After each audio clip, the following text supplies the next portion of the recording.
Hello plant lovers, it is Matthew in Melbourne. Welcome to my channel. If you're new here, I grow cold, cool, intermediate orchids here in Melbourne, Australia, without grow lights or greenhouses or humidifiers, just me and my orchids either indoors or outdoors or not at all. So if that sounds of interest to you, do hit subscribe. I post every week on a Friday and my ramblings are very amateurish, but they are about what I have discovered works for me growing orchids here in Melbourne. And yes, today, plant lovers, we are outside on a field trip, not looking at this wonderful hibiscus from Kenya. Oh, no, no, no, no. With the magic of television, let us go for a little walk and you'll know exactly why we are outside. Ta-da! Stanhopea in bloom. Yes, I have been waiting and waiting and waiting for this baby to open. Just look at that. Isn't it the most wonderful thing? 4 magnificent flowers. Now, I'm filming these outside because they're quite short-lived, so I just wasn't sure that I would have the time to set up and do the whole filming thing indoors in perhaps better light. So we are outside this morning looking at these stunning flowers. So this is a video about Stanhopea care from my perspective 101. So although the tag says Stanhopea tigrina, it is actually Stanhopea oculata, which is still from southern Mexico, but also Central America. Quite a wide range and going up to about 3,000 meters. So very high altitude, which is why it can take those cooler winter nighttime minimums. Now, as you can see, we are outside and I do grow this baby outside all year. So some of the Stanhopeas and their sort of allied family members can take relatively cool winter nighttime minimums. And this one is one of them. So I guess the first cab off the rank is if you're in conditions like mine, then Stanhopeas are something you can have a go at because I am growing these next to, quite literally down here, Coleogenes.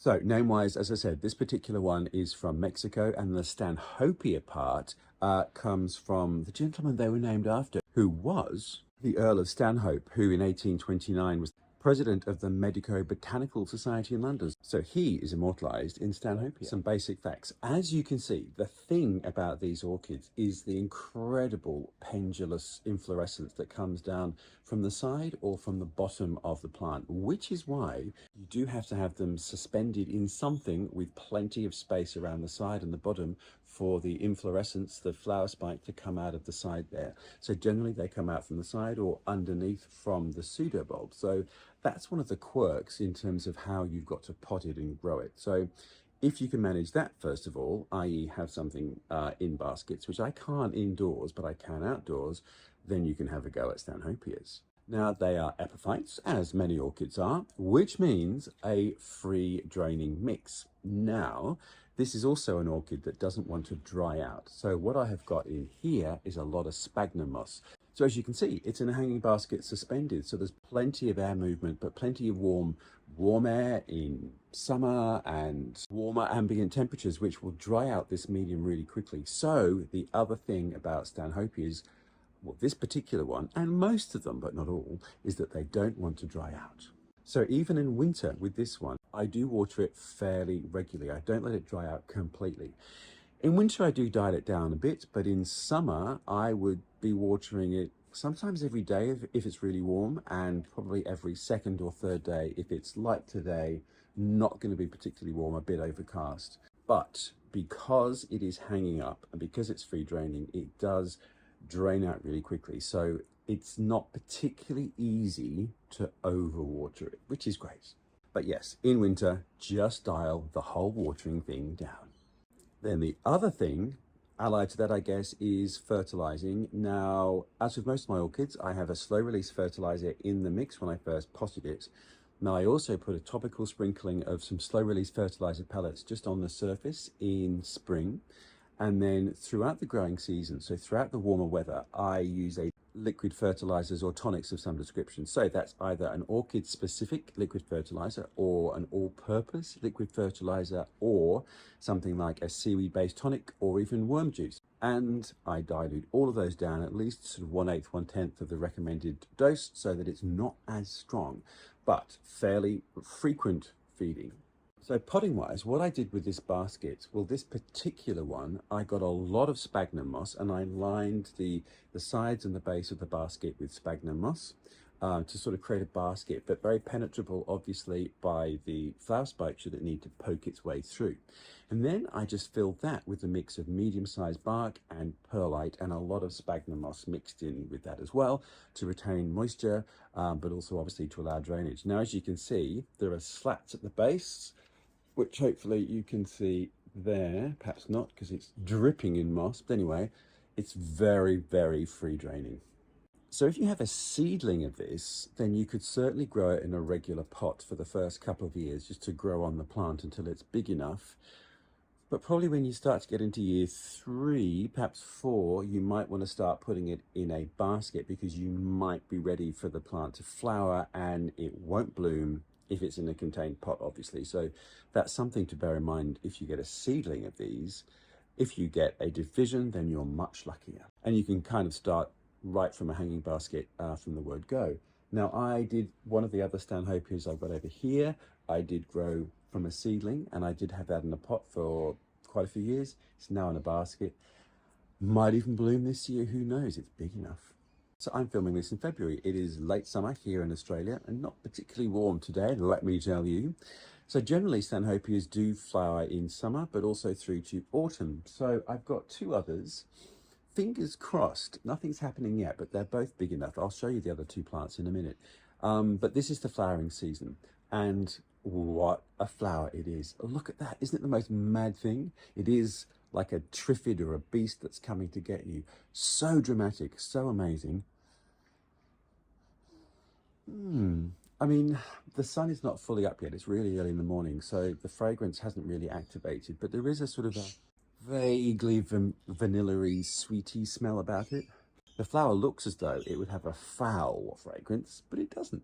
But honestly, for drama and bang for buck, look at that. And I have to say, fairly low maintenance because I leave mine outside all year. So some of the Stanhopeas come from quite high altitudes, which means they can take quite cold winter minimum temperatures. And these seem really, really happy. Some of them, though, are much warmer growers. They come from lower elevation. So check your Stanhopea species, and you can check it out at orchidspecies.com, which is the easiest way to see where perhaps your orchid came from. And if you've got a hybrid, you can go to orchidroots.com and find out what the parents were, and then that might give you an indication of its preferred conditions. But certainly a lot of them can take cooler conditions. So here in Melbourne, they are a great orchid to grow outside with cotyledons. So if you talk light, here we are outside. Now they do tend to on the shadier side of the spectrum. So where mine are hanging, they do get morning sunlight from this direction, and that is gentle direct sunlight, but not for very long, not even for an hour. The sun then moves across, and then this direction is south facing, which in the southern hemisphere in Australia is the dark side. North is where we get all the light. So obviously if you're in the northern hemisphere, it's the opposite. The south side is the bright side. But what that means is I do get bright but diffused indirect sunlight through the polycarbonate roof up here. So it is perfect. It's sort of it's essentially a covered veranda. So the sides are open to the weather, so it gets breezes, it gets the cool nighttime minimums, particularly in winter, but it is protected from the rain. So I'm not going to get these really drenched constantly, particularly in winter when it's cold.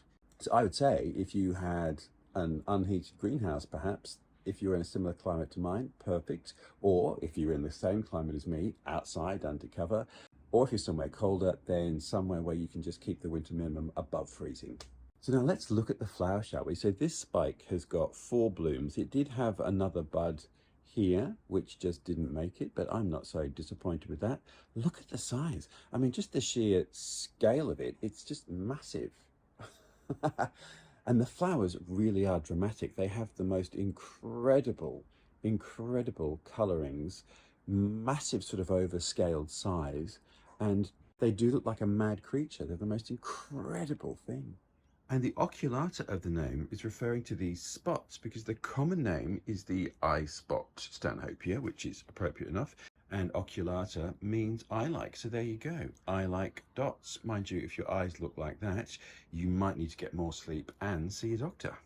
And I'm so excited because I've had one of these Stanhopeas for a couple of years. I bought it as a seedling. And I bought another one, actually the one over here, when I was really beginning on my orchid journey and knew nothing about it. So it's a miracle it's still alive, and a miracle that by accident I think I've stumbled across a cross that can take these winter minimum temperatures. Anyway, they're all still alive and loving it out here. So I would say don't be afraid. Have a go at them, even if you are not in a subtropical or tropical environment, which I'm not. Some of these species types and their hybrids really thrive in this environment. So give it a go if you've got the conditions. Now, let's go and have a look at exactly where this is and the other Stanhopeas. So here we are. So this is outside, ladies and gentlemen, where a lot of my orchids grow. And this is an amazing hibiscus, actually. Look at that bloom I showed you at the beginning. Is that amazing? I forget the name. It's an African hibiscus, which is a tropical grower, but it's managing to survive here in Melbourne. Every winter I cross my fingers and hope it makes it. Anyway, but what I wanted to show you was the other Stanhopeas. So this is a Stanhopea variety called Blackout. Obviously, I'm presuming that's quite a dark flower. And then this one over here is a related type, Coryhopea, and that is a variety called Predator. Which the flowers all look similar. It's just a variety of the shape and the color and the drama. So some of them are quite inky and dark purple, which this one is. So as you can see with the magic of television, there is the polycarbonate roof that they are all under. So they get bright indirect light all year. They are not a plant that wants really, really bright light because, as you can see, the leaves are actually quite delicate and they will burn really, really easily if they get too much light. So you can see I've got a bit of damage on the end. It is a plant that can look a bit scabby, particularly if it's outside, because you are going to get a bit of discoloring and you might get a bit of insect damage, which I have. But this plant is actually, relatively healthy. Growth cycle wise, they do tend to grow in the warmer periods, and we are late summer now, and this one is covered in new growths.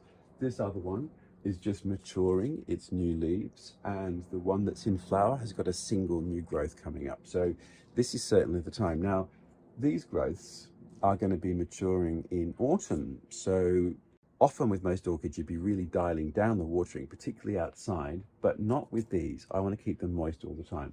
And in fact, they are quite dry, and I'm going to give them a water this morning.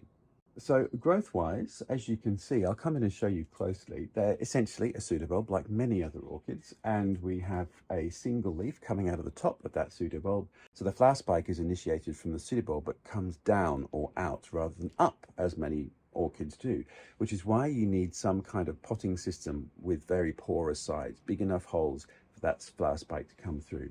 And this one I have lined in loose coconut fiber. So you can buy coconut fiber in packets from garden centers and hardware stores. And that's what I've lined that one with. So again, the flower spike can push its way through. And this one at the back is lined with sphagnum moss like the other one, similar thing. So the only issue with that, of course, is that the sphagnum moss is going to deteriorate over time. So you are going to need to repot them really on a needs basis. I think whenever you see that sphagnum moss has started to really deteriorate and you don't want the medium to start falling out the bottom of your basket. Being an epiphyte, being ones that are quite elevated epiphytes, they are in that, imagine they're in that tree canopy with lots of dappled light and shade, but lots of breeze. So all mine are hanging up at about sort of shoulder height, and they get plenty of breeze. It's a very porous basket, so the breeze is going through all elements of the plant, and they seem to really love it. I was always a bit frightened of Stanhopeas. I just thought they were going to be too difficult for me and they wouldn't like my conditions. But here we are. I'm here to tell you that so far, so good. Now, obviously, no blooms from these two yet. Predator, this one over here, does actually bloom later in the season. And that one actually does produce its flower spike from the top of the pseudobulb and down and out. So not underneath as the others do. So that one will be a little easier to manage, I think. So I'm fingers crossing that this is the season, this is the year that Predator decides to bloom, because it's really quite a large and beautiful plant. So there we are, plant lovers, Stanhopea 101. The moral of the story is don't be afraid. And if you're in conditions similar to mine and you can grow cotyledons, and literally my cotyledons are right here and right here. So if you can grow cotyledons, you can grow Stanhopea. I'm here to tell you, don't be afraid, go for it. Asterisk, there are some tropical or much warmer growing Stanhopeas, so just check. Because here it is, as happy as Larry, living its best life and blooming for me in Melbourne. So there you go. A quick summation. Moderate shade, not too much direct light because the leaves will get burnt. Keep them moist. They don't want to dry out in winter. There is, I think, one species that does have a bit of a dry season, but you might just have to double check which one you have. And also about the conditions it prefers in terms of heat too. But this one that I have certainly does not want to dry out. So keep up the watering in winter, but just dial it down a little bit. Plenty of air movement. So mine is hung up and it's suspended outside, so it gets plenty of breeze. It's an epiphyte, loose mix as normal, and pot it in such a way that the flower spike is able to come out from below the pseudobulb. So a slatted basket like this, or a hanging basket, a wire basket, but you need fairly large holes in that wire basket. You know, some hanging baskets can be quite dense, so make sure it's quite a loose one. And then that your lining is not too dense, a matting that the flower spike can't grow through. So those are the things to consider when you're potting it. Otherwise, go for it. Now, I'd love to know if you're growing Stanhopeas in similar climates to mine, so do leave the comments below. I'm very excited. Should the others come into bloom, I will let you know immediately, and I'll make another boring repeat of this. But in the meantime, plant lovers, thank you very much for watching. Thank you for finding me and my Stanhopea outside this less than sunny, glorious morning here in Australia, and I look forward to seeing you next week.